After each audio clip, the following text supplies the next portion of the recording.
Okay, so I want to talk about the movie I, Daniel Blake, which is a movie about a man called Daniel who is pretty much abandoned by the society. And in relation to the themes and character development, I'm gonna cover some of the terms and then kind of relate them to each other.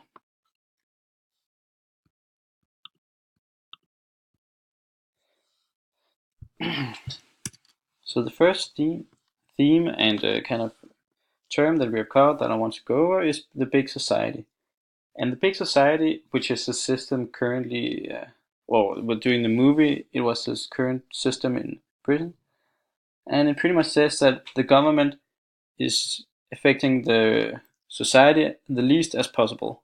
So, for example, it has been made so that companies are supposed to take care of their employees, for example, and any volunteer work would be carried out by mainly volunteers from the neighborhood who just wants to help out. And in relation to the theme, I think it's pretty much just explains the whole welfare theme, as it's a whole conflict of this movie. Then I want to talk about the residual model in relation to the big society, because the residual model is where people are in charge of themselves, which means that people are supposed to take care of themselves and like being able to create their own fortune. And in relation to the themes, we see that Daniel is pretty much just denied the lowest social service and welfare which the system is still supposed to provide. And I guess this pretty much shows the theme of abandonment, because society pretty much just rejects him from any kind of social help and welfare. We see this towards some of the middle of the movie where he's just running out of money and he's pretty much this close to being put on the streets. The only real government support he has access to is he can go to hospitals where he got diagnosed with this um, you know, medical health problem he has. And then onwards to the next model is the exclusion.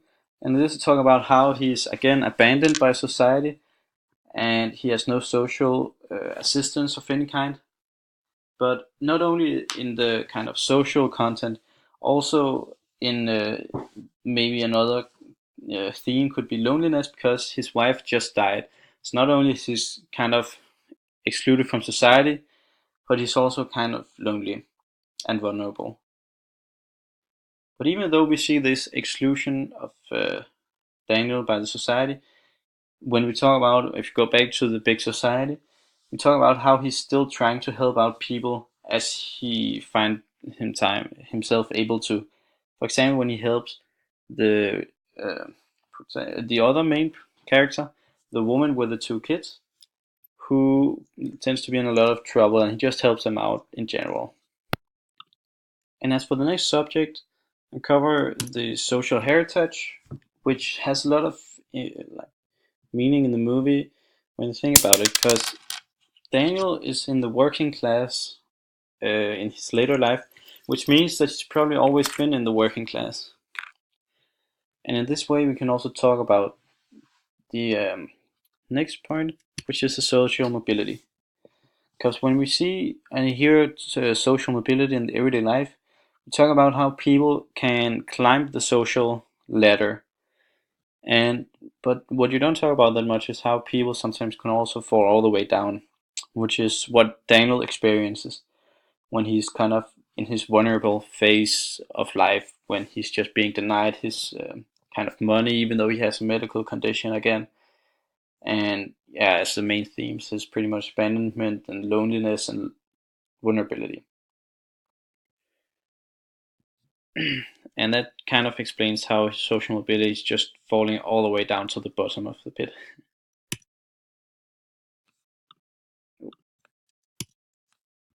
Oh yeah, and then I just want to cover a bit of the character development that we see in the movie, which is not kind of related to any of the terms, but we see how that he's in the start of the movie. He's again very lonely as one of the themes, but he develops throughout the movie in the way that he meets this woman, which he tends to help a lot, as I said. And then, even though his wife is dead, he kind of finds happiness and some maybe even love for her kids as well in this kind of situation where you think that everything might just be lost and might as well just quit. And then up until the end, where he unfortunately dies, he might have undergone the biggest kind of development at all, because he's kind of been down in his life, and then he's coming back again, and he kind of has this person who he's had a fallen out with, which is a woman, and then he's kind of come back into her life. So in conclusion, I guess that for the character developments, he pretty much just finds someone that he can help again, which I said is the same as in the residual model, where he's kind of a social worker as well, because he might be in a very kind of shitty situation himself, but he finds time to help out and give some love to some people who need it the most, even though he's kind of the lowest in society himself. And yeah, that's it.